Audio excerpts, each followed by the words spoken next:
Hello friends, राजकाय special स्वामी भक्ती या चॅनलवर मी तुमचं पुन्हा एकदा नव्याने स्वागत करते. तर आज आपण पाहणार आहोत श्री नवनाथ भक्तिसार कथा अमृत अध्याय 7वा. वीरभद्राबरोबर भांडण, परलोकी सन्मान, वज्रावतीचे दर्शन. मच्छिंद्रनाथ हरेश्वरास गेल्यावर तेथे त्यांनी गदातीर्थ स्नान केले. इतक्या स्नानासाठी त्या समयी त्याच तीर्थास त्रिशूळ, डमरू, धनुष्य वगैरे आयुधे घेऊन वीरभद्र आला होता. तेथे त्याची व मच्छिंद्रनाथांची भेट झाली. उभयतांनी एकमेकास नमस्कार केला. मग तुम्ही कोण, कोठचे, पंथ कोणता, अशाबद्दल वीरभद्र विचारपूस करू लागला. तेव्हा या देहाला मच्छिंद्र म्हणाले, नाथपंथ तो आमचाच आहे. शैली, कंथा व मुद्रा ही आमची भूषणे आहेत वगैरे.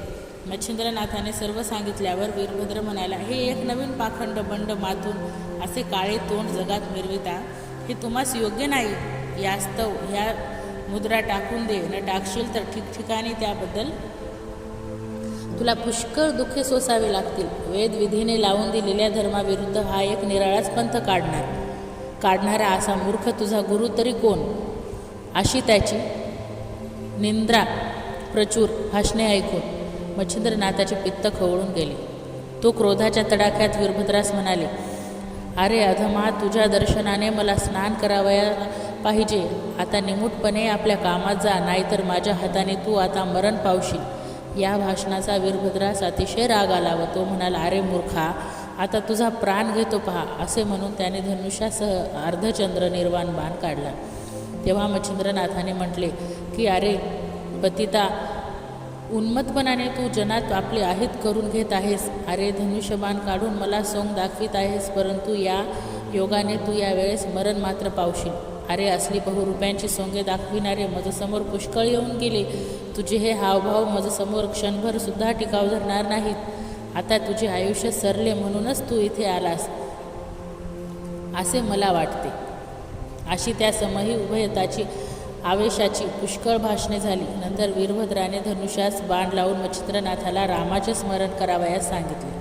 ते ऐकून मच्छिंद्रनाथ म्हणाले, राममंत्र तुला अपवित्र वाटला म्हणून त्या मंत्राने मला स्मरण करावयास सांगतोस. पण इतके पक्के समज की त्याच मंत्राचे शंकर दुःखातून मोकळे होऊन सुखी झाले. वाल्मिकी तरला तोच मंत्र मला तारेल. आता तू सावध राहा. असे म्हणून त्याने हातात भस्म घेतले व वज्रास्त्र सिद्ध करून फेकले. ते दाही दिशा फिरू लागले. त्यावेळी वीरभद्राने सोडलेला बाण मच्छिंद्रनाथास तृणासमान भासला.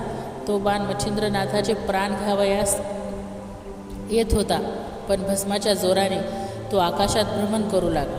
इतक्यात मच्छिंद्रनाथांच्या वज्रशक्तीने त्या बाणाचा चूर होऊन गेला.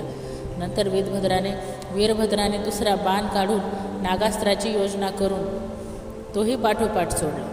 ते पाहून मच्छिंद्रनाथानेही आपल्या संरक्षणाकरिता रुद्रास्त्र व खंगेस्त्रास्त्र प्रेरिले. त्यांनी वीरभद्राची शक्ती क्षीण करून टाकली. पुढे वीरभद्राने वातास्त्र सोडताच मच्छिंद्रनाथाने पर्वतास्त्र सोडले. अशा रीतीने ते दोघे वीर अस्त्रे पेरू एकमेकांना पाडाव करावयास पाहत होते. शेवटी ब्रह्मा, विष्णू, महेश यांनी युद्धस्थानी येऊन मच्छिंद्रनाथाचे समाधान केले. नंतर वीरभद्रा जवळ बोलावून त्याचे मच्छिंद्रनाथ याशी सख्य करून दिले व हा नाथ कविनारायणाचा अवतार आहे असे सांगितले. मग तो देखील त्यास वर देण्यास तयार झाला. त्याने बोलून दाखविले की, मी आजपर्यंत मोठाले बलवान असे असंख्य वीर चेरीस आणून हतवीर्य केले, पण मच्छिंद्रनाथांसारखा वीर मला आढळला नाही. असे बोलून त्याने प्रेमाने त्यास आलिंगन दिले व कोणती मनकामना आहे म्हणून विचारले. तेव्हा मच्छिंद्रनाथाने सांगितले की, मी साबरी विद्या साध्य केली आहे, तर तीच तुझे साह्य असावे. मग मंत्राबर हुकूम सर्व कामे करण्याचे वीरभद्राने मच्छिंद्रनाथास वचन दिले व आम्हीही साह्य आहो असे संपूर्ण देवाने आश्वासन दिले. तेव्हा मच्छिंद्रनाथाने सर्व देवांना नमस्कार केला. नंतर विष्णूने मच्छिंद्रनाथास पोटाशी धरले आणि सांगितले की, तुझ्या विद्येस माझे पूर्ण साह्य आहे. माझे स्मरण करताच मी त्या ठिकाणी दृश्य होऊन तुझ्या संकटाचे निवारण करेन. असे बोलून त्याने त्यास चक्रास्त्र दिले. नंतर शंकराने प्रसन्न होऊन त्रिशूलास्त्र, ब्रह्मदेवाने शापादप्यास्त्र, तसेच इंद्राने वज्रास्त्र दिले. त्याचप्रमाणे देवाने प्रसन्न होऊन एक एक वर दिला. मग आपापल्या विमानात बसून ते सर्व स्वस्थानास जावयास निघाले. त्यावेळेस मच्छिंद्रनाथाने देवाची प्रार्थना केली की मणिकर्णिकेचे स्नान करावे असा माझा हेतू आहे, तेवढी माझी मनोकामना पुरवावी. ते त्याचे म्हणणे सर्व देवाने आनंदाने कबूल केले. मला लक्ष्मीकांताने त्यास आपल्या विमानात बसून वैकुंठास नेले व आपल्या आसनावर त्यास बसविले. त्याचे भोजन, निजणे, बसणे, उठणे सर्व विष्णूबरोबर वैकुंठात होत होते. वैकुंठात असता मच्छिंद्रनाथ नित्य मणिकर्णिकेचे स्नान करीत असे. एकदा आपण पूर्वजन्मी मेरू पर्वतावर घेतलेली समाधी पाहण्याची इच्छा होऊन त्याने हा आपला हेतू विष्णूस कळविला. म्हणून त्याने त्यास तेथे नेऊन एक वासुदेवाची व दुसरी नवनारायणाची आशा समाधी दाखविल्या. त्या पाहून तो आनंद पावला. मच्छिंद्रनाथ वैकुंठास 1 वर्षभर राहिला. तेथून त्यास शंकर कैलासी घेऊन गेले. तेथेही तो 1 वर्षभर राहिले. मग मोठ्या सन्मानाने इंद्र त्यास अमरावतीस घेऊन गेले. तो तेथे 3 महिने होता. नंतर ब्रह्मदेवाने सांगितल्यावरून नारद येऊन त्यास सत्यलोकास घेऊन गेले. तेथे तो 6 महिने राहिला. पुढे सर्व देवांनी त्यास आपल्याकडे एक दिवस आग्रहाने राहून घेतले. तो एकंदर 7 वर्ष स्वर्गात राहून पाहुणचार खात होता. नंतर सर्वांना विचारून तो मृत्यूलोकी यावयास निघाला. तेव्हा सर्व देवाने त्याला विमानात बसून अति आदराने मृत्यूलोकी आणून पोहोचविले. नंतर ते स्वर्गास गेले व मच्छिंद्रनाथ तीर्थयात्रेस निघाले. मच्छिंद्रनाथ फिरत फिरत केकडा देशातील वज्रवनात गेले. त्या ठिकाणी वज्रभगवतींचे स्नान झाले. तेथे त्याने 360 उष्णोदकाची कुंडे पाहिली.